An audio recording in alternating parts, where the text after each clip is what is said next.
Good evening, YouTube. Tonight it is July 25th, 2021, and 2 days ago was the 18-month mark of my amputation.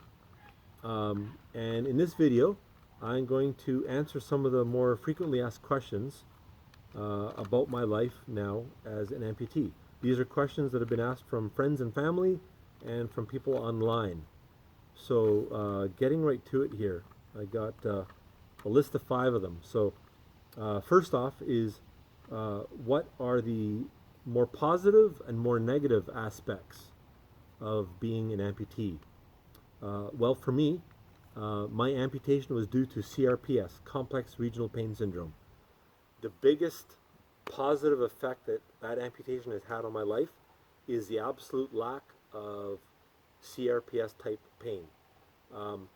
In the 18 months since my surgery, I've had no relapses whatsoever of complex regional pain syndrome, and I do not take any more medication to treat CRPS.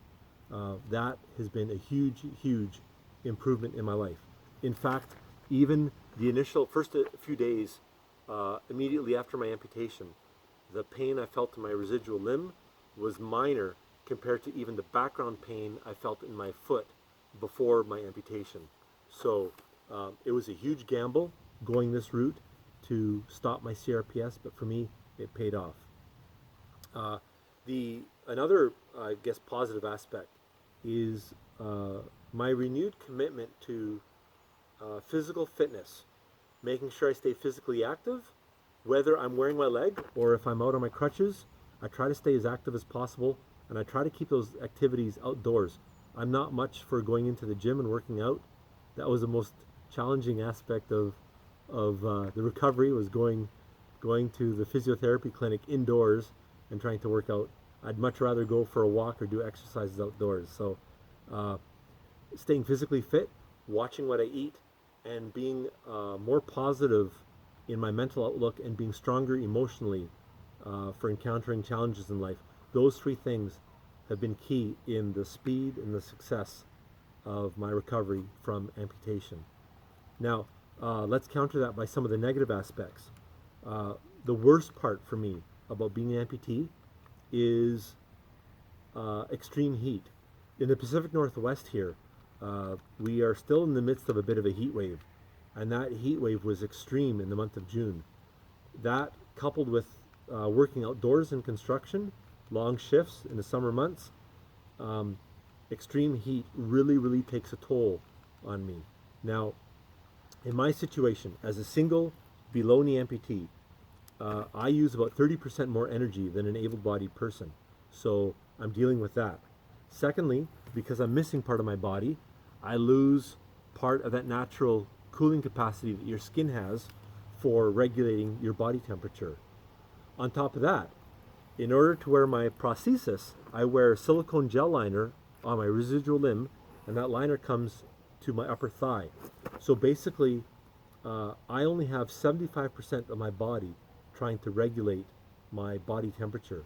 And on those long, hot days working outside, it can be very taxing and fatiguing. That definitely is the biggest challenge so far. Another challenging aspect is just the amount of time and care it takes to make sure that my residual limb, my prosthesis, and my liner are all ready to go for work. If I cannot wear my leg, I cannot work. Simple as that. So I'm pretty meticulous in making sure that my skin is in good shape, making sure that my liner is clean and free of any defects, and making sure that my socket is fitting right and that my foot alignment and height is adjusted properly. Any of those start to go off can really affect my performance at work. And I'm still surprised at how much time and effort goes into looking after my prosthesis and my residual limb. Now, next question is, am I self-conscious about being an amputee? Absolutely not. I can't say that I've had any uncomfortable experiences being out in the public.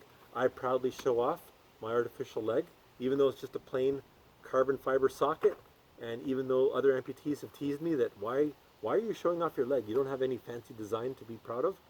I am proud of just showing off a plain black carbon fiber socket. It's part of who I am, and I tailor my jeans to show it off. Or if I happen to be going out without my leg on, if I'm just out on my crutches, it doesn't bother me whatsoever. I can't really say that I've noticed people looking at gawking, or I have received any weird questions. If that sort of stuff happens, that's more a reflection on their lack of understanding and their limited capacity, as opposed to how I'm dealing with life as an amputee. So that's my thought on that. How often or how much do I wear my leg? I have to wear my leg for work. This leg goes on usually at 5 o'clock in the morning, comes off about 8 or 9 o'clock at night. Now, I cannot work without my leg, so I don't have the option of going to work on my crutches. I have to wear my leg for that. So yeah, evenings I will spend out of it, or usually if I have a day off, or on a Saturday or Sunday, I'll pick one of those days and I will just stick to using my crutches, and I'll give my limb a rest. I'll just wear a shrinker sock on my limb just to keep my volume in check. On the topic of volume fluctuations in the residual limb, that's a big problem with amputees. Thankfully, the quality of surgery that I think I had and the quality of fit of my prosthesis, I don't really have much for volume changes in my leg. In fact, on a day-to-day basis, basically I just change one lightweight ply sock from the beginning of the day to the end of the day. That's about it for volume changes. So the volume changes have a huge effect on the comfort and fit of your prosthesis. I really don't have to deal with much fluctuations there. Next question is, okay, the osteointegration option. I've been asked about this one actually quite a bit, and my prosthetist is a big proponent of osteointegration. Osteointegration is when you have a titanium post that goes into the remainder of your bone, either your shin bone if you're below knee, or your femur if you're above knee, and that titanium post protrudes out through your skin, and instead of wearing a socket, your foot components basically just click on to that titanium post. Now, I have friends who have osteointegration. I have seen the benefits of it firsthand, and I well understand the benefits. It would eliminate a lot of my concerns about wearing a socket, wearing a liner, dealing with heat, etc. But for some reason at this stage, I don't feel comfortable in subjecting my body to another major surgery. I'm just still recovering from this one, and that might change in the future. It may be something that I opt for, but right now in the province of British Columbia it's a bit challenging because, as far as I know, they are not paying for below knee amputees to get osteointegration. They are paying in some select cases for above knee amputees, and like I say, I understand all the benefits about it. Me personally though, I'm still just uncomfortable with going that route right now. Let's see here. Okay, the last question is, have I considered being a peer advisor to new amputees or to other amputees? I have, but I'll counter that by saying that I feel a little bit unqualified to do so. The reason for that is that my amputation wasn't the result of an accident or a sudden onset of a life-threatening disease. Yes, I had CRPS and it led to the amputation of my leg, but that amputation was elective, it was well planned in advance, and I had two of the most qualified surgeons in all of North America perform that surgery on me. That has made my life post-amputation a lot easier than someone who has suddenly lost a limb in an accident or has been stricken with cancer and is recovering from that type of surgery or an amputation because of that situation.